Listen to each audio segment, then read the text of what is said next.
Good morning friends, मैं आपकी दोस्त फिर एक बार आपके पास एक नई कहानी के साथ। जीवन साथी। कमलनाथ जी अपने घर के बरामदे में बैठे आए हुए मेहमानों से बातें कर रहे थे। कोई कुछ कहता, कोई कहता ऐसा करो, कोई कहता वैसा करो। क्या करे, उन्हें समझ नहीं आ रहा था। लेकिन वो अच्छे से अच्छा काम निशा के लिए करना चाहते थे।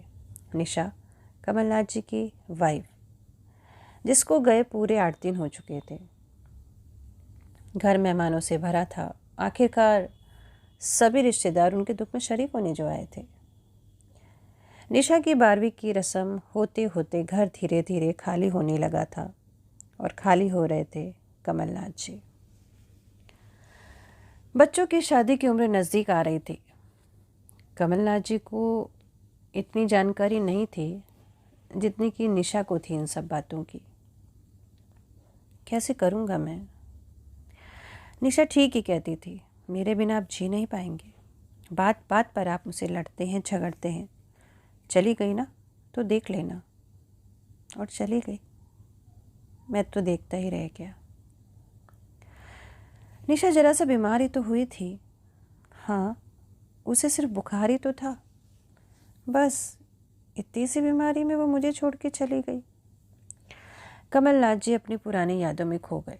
जब वो हॉस्पिटल में एडमिट थे, उन्हें कहा हुआ था निशा दिन रात उनकी सेवा में लगी रहती।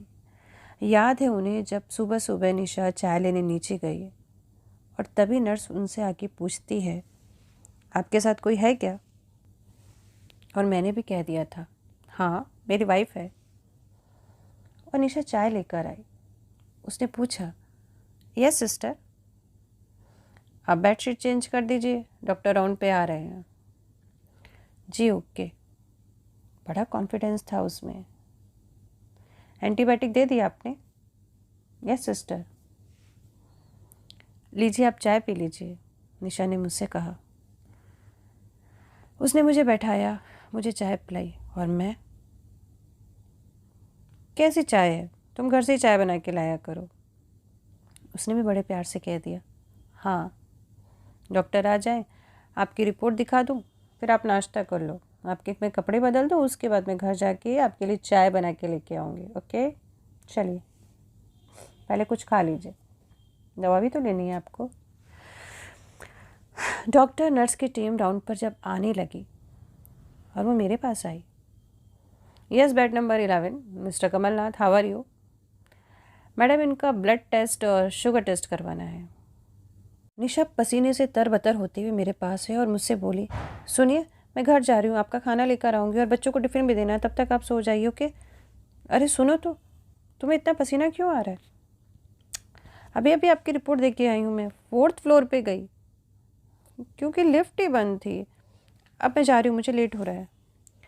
कितनी शिद्दत से वो मेरी सेवा कर रही थी और मैं तो कुछ भी नहीं कर पाया उसके लिए। मेरे घावों को साफ़ करती, बिना ग्लव्स पहने, बिना मुंह बनाए, और कभी कभी तो मेरी गंदगी भी। जीवन साथी का अर्थ तो तुम्ही ने समझाया। मेरे दुख में तुमने मेरा साथ दिया। मैं कुछ नहीं कर पाया तुम्हारे लिए, लेकिन तुमने किया। यहाँ तक कि तुम बच्चों की बाप भी बन गई। बाहर नौकरी भी की तुमने जब मेरे पास कुछ करने को नहीं था। मैं तुम्हें डांटता, कुछ कहता तो तुम मुस्कुराती भी कहती, एक दोस्त गलती कर रहा है तो क्या दूसरा भी करेगा?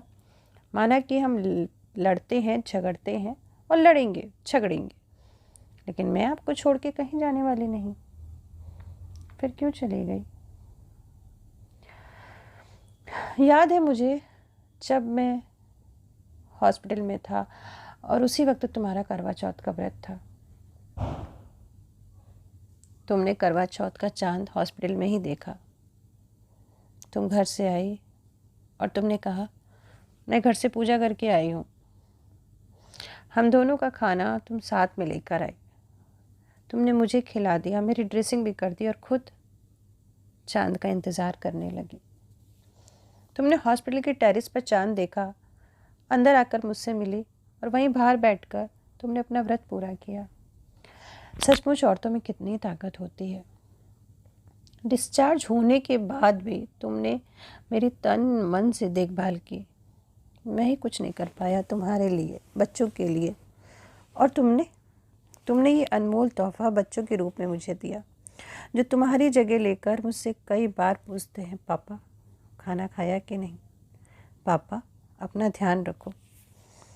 मैं कितना खुशकिस्मत हूँ कि तुम, क्या कहूँ, कैसे रहूँगा तुम्हारे बिना निशा, मेरी जीवन साथी।